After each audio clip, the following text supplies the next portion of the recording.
Fala aí, meu aluno! Fala, minha aluna! Bem-vindo a mais uma aula. Nessa aula falamos de um assunto super importante, que é o assunto arranjo, meu irmãozão. Falamos sobre o que é um arranjo, a introdução ao assunto arranjo. O nome do bloco é arranjo e combinação, porque, na verdade, esses dois processos andam juntos, mas nesse bloco, de maneira especial, eu falo inicialmente o que é o tal do arranjo. Veja só, nós estamos falando sobre análise combinatória, os princípios de contagem. Como você sabe, os princípios de contagem são técnicas para calcular o total de possibilidades de executar uma certa atividade. Quando eu falo arranjo, é um processo novo que, claro, trabalha com uma situação nova. O arranjo calcula para nós o total de possibilidades de fazer algo que até agora nós não fazíamos, e eu vou descrever bonitinho para você. Imagine que eu trago para você uma certa população. Eu apresento para você uma população de elementos. Eu digo para você que você vai extrair uma amostra dessa população. E mais, cada elemento dessa amostra executará uma atividade diferente. Quer um exemplo disso? Imagine que eu diga assim: em uma turma com 40 alunos, em uma sala de aula com 40 alunos, dada uma população, eu vou extrair 3 alunos. De uma sala de 40, eu vou escolher apenas 3 alunos. E cada um desses alunos executará as seguintes atividades. Um será diretor, o outro será, aliás, vou pegar cargos aqui. Um será policial, o outro será auditor, o outro será analista. Pergunto a você, qual é o total de possibilidades de nós fazermos essa escolha? Você, então, a partir de agora, pensará o seguinte: peraí, ele falou para mim que tem 40 alunos, população. Ele disse para mim que desses 40 alunos, 3 alunos serão escolhidos, amostra. E mais, cada um desses 3 executará uma atividade diferente. Cada um desses 3 terá uma função diferente. Um é policial, o outro vai ser analista, o outro vai ser auditor. Essa situação configura arranjo. É essa situação e somente essa que você resolverá usando arranjo. Eu vou colocar tudo isso agora no papel para que você nunca mais esqueça do que nós estamos conversando. Coloco aí na sua tela, temos então arranjo e combinação e nós seguimos aqui. O arranjo, a definição de arranjo é a seguinte: o arranjo de um conjunto, me perdoe só um instante, o arranjo de um conjunto finito de elementos é um subconjunto desses elementos de tal maneira que sua ordenação seja relevante. Mas eu vou explicar isso de maneira melhor para você. Eu vou dizer inicialmente que existe uma população de elementos. Essa população, pode ficar tranquilo, o autor apresentará para você. O autor, ele dirá para você o número de elementos dessa população. Então imagine aqui, ó, eu tenho lá uma população cheia de elementos dentro dessa população. Beleza, prof, entendi o que você falou. Agora, eu quero que você imagine, e aqui podem ser 5, 10, 20, 30, quantos nós quisermos. Agora você imagine que dessa população, o autor diz para você que será escolhida uma amostra. Ele não vai chamar de amostra, mas você sabe que é uma amostra porque é um pedaço. Aliás, né, a palavra amostra também pode ser chamada de subconjunto. A amostra é pedaço, a amostra é parte, a amostra é um pedaço de um grupo de elementos, é um pedaço de um conjunto de elementos, só isso. Ele não vai chamar de amostra, mas você chamará de amostra. Então nós tiraremos uma pequena amostra dessa população aqui, ó. Vai na população e tira uma pequena amostra. Essa amostra terá aqui dentro alguns elementos. E além disso, o terceiro fato importante, o terceiro elemento importante que configura o arranjo é que cada um desses elementos da amostra executará função diferente. As funções desses elementos serão funções diferentes entre si. Prof, e como que eu vou saber disso? o autor da questão, ele vai apresentar as funções para você. Para que nós tenhamos um arranjo, eu preciso obrigatoriamente ter uma população, eu tenho que ter obrigatoriamente uma amostra dentro da população, e cada elemento da amostra precisará executar uma função diferente dos demais elementos. Cada um dos elementos que está aqui, terá que executar uma função diferente.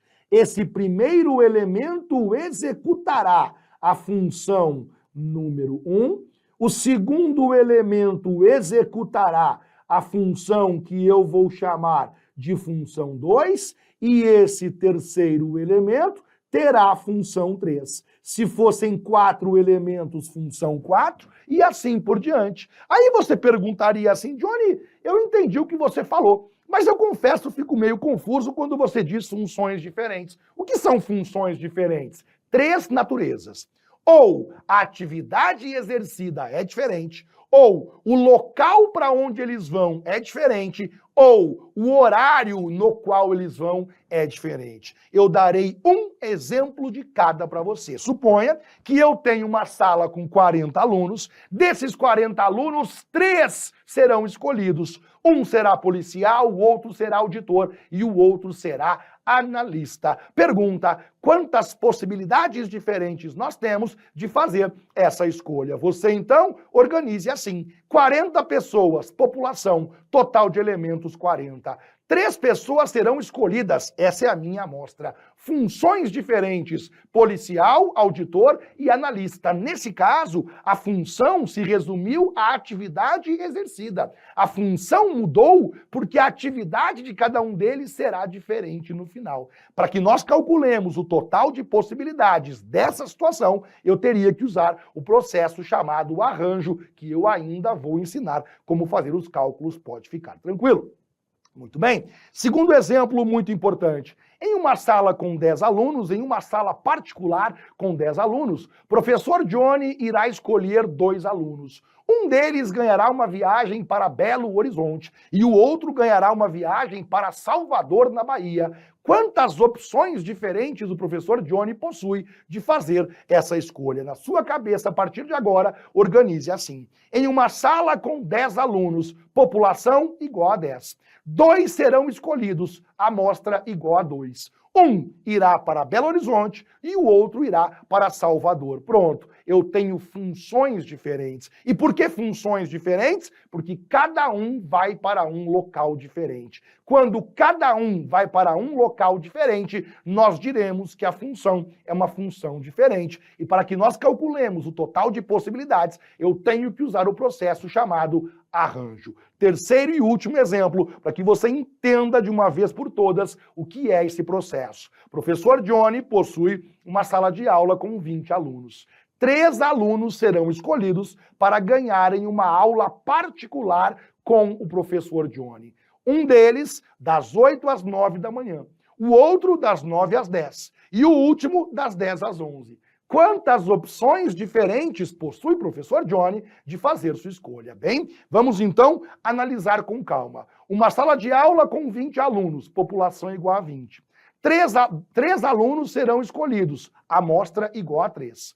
Um ganhará uma aula particular às 8 horas da manhã, o outro às 9 horas da manhã e o outro às 10 horas da manhã. Ora, o horário muda para cada um deles. Se muda o horário, nós vamos dizer que as funções são diferentes. É por isso que eu disse para você que quando eu falo funções diferentes, eu estou dizendo o seguinte: essas funções diferentes aqui, elas podem ser de apenas 3 naturezas.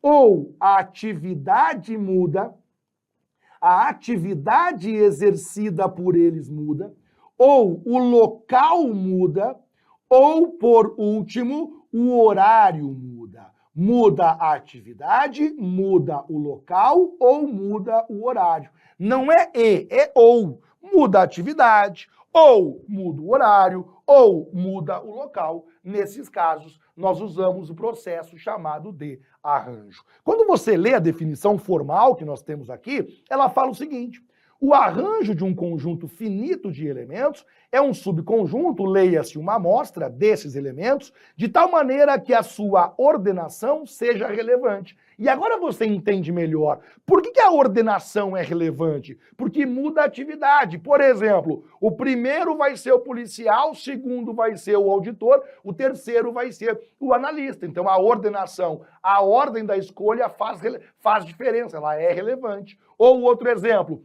um vai para Belo Horizonte, o outro vai para Salvador. O primeiro vai para Belo Horizonte, o segundo vai para Salvador. Por isso que a gente fala a ordenação é relevante. A ordenação será relevante quando houver funções diferentes. No último exemplo que eu dei, um ganhará uma aula particular das 8 às 9, o outro das 9 às 10 e o outro das 10 às 11. Perceba, o primeiro será das 8 às 9, o segundo das 9 às 10, o terceiro das 10 às 11. A ordenação, a ordem da escolha muda o horário no qual o cara vai. E, portanto, a ordenação é relevante nesse caso. Mas ao pé da letra, quando você resolve questões, se fala muito pouco de ordenação. Se fala muito mais sobre horário diferente, local diferente, atividade diferente, ok? Para que você entenda isso um pouco melhor,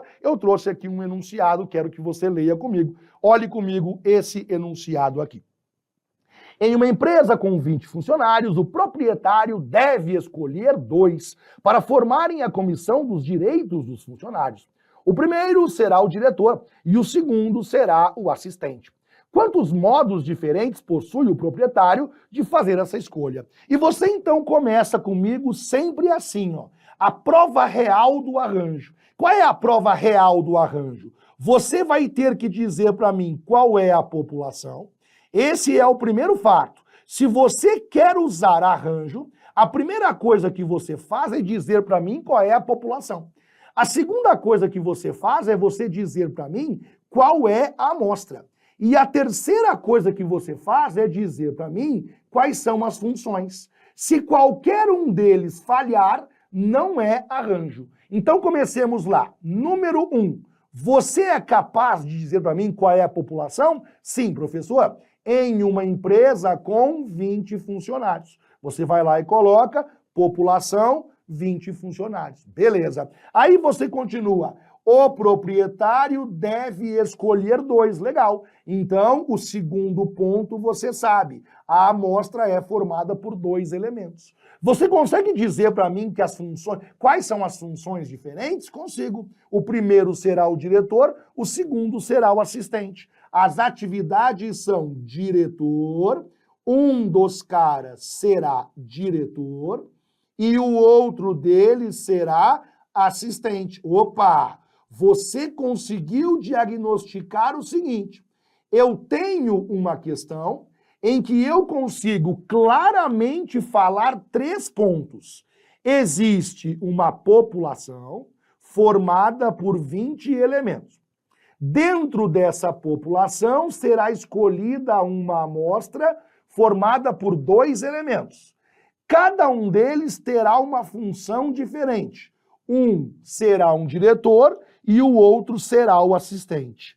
Todos esses fatos, esses 3 fatos juntos, nos levam a uma conclusão muito importante. Para que eu calcule o total de possibilidades, eu devo usar o processo chamado arranjo. Agora veja só, se eu tivesse população e amostra, mas não tivesse funções diferentes, já não seria arranjo. Para que seja arranjo, eu preciso saber a população, eu tenho que saber a amostra e eu tenho que saber as funções. Por que eu tenho que saber as funções? Porque se você não sabe as funções, é porque elas não existem. E aí será outro processo que não é o caso de nós falarmos agora. Para que você tenha clareza que é arranjo, para que você use arranjo, você de maneira clara tem que saber dizer quais são as funções diferentes. Lembrando que essas funções podem ser a atividade que muda, pode ser o local que mudou, ou pode ser ainda o horário que mudou. Mas você tem que dizer, você tem que saber dizer qual é a diferença na função dos elementos escolhidos. Cuidado, quando eu falo funções diferentes, não é a função da população, é a função exercida por esses elementos da amostra. É nessa situação que você usará o assunto ou o processo chamado arranjo. Mais um exemplo. Em uma corrida com 10 participantes, quantos modos temos de escolhermos os 3 participantes para serem o primeiro, o segundo e terceiro colocados? E aí, novamente, você começa com a prova real do arranjo. Para você ter certeza que é um arranjo, você tem que saber dizer qual é a população dessa questão, e eu acho que está claro, né, que a população é igual ao número 10. Você tem que saber dizer qual é o tamanho da amostra, quantos elementos a amostra terá, e eu acho que está claro que são 3 elementos, e você tem que saber diferenciar a função desses 3 elementos. E eu acho que ficou claro, porque um deles vai ser o campeão, o outro vai ser o vice-campeão e o outro vai ser o terceiro colocado, ou seja, um é o campeão, o outro vai ser o segundo colocado e o outro será o terceiro colocado. É óbvio que são funções diferentes. Uma coisa é ser o campeão, outra coisa é ser o vice e outra coisa muito pior é ser o terceiro colocado. Vejamos então, nós temos uma questão que trouxe para nós uma população. Dessa população, nós vamos extrair uma pequena amostra e essa amostra será feita de tal maneira que cada elemento tenha uma função diferente. Esses 3 elementos juntos nos dão a certeza de que essa questão é uma questão de arranjo. Professor, mas você não me ensinou ainda como fazer o cálculo. Não, eu ainda não te ensinei como fazer o cálculo. E por quê? Porque primeiro eu tinha que fazê-lo entender o que é o arranjo. O arranjo é o processo pelo qual você calcula o número de possibilidades existentes para que você escolha uma amostra dentro de uma população onde cada elemento da amostra exerça uma função diferente dos demais elementos. Como eu calculo isso é um assunto para o próximo bloco. Eu estou lá esperando você. Até a próxima. Tchau, tchau.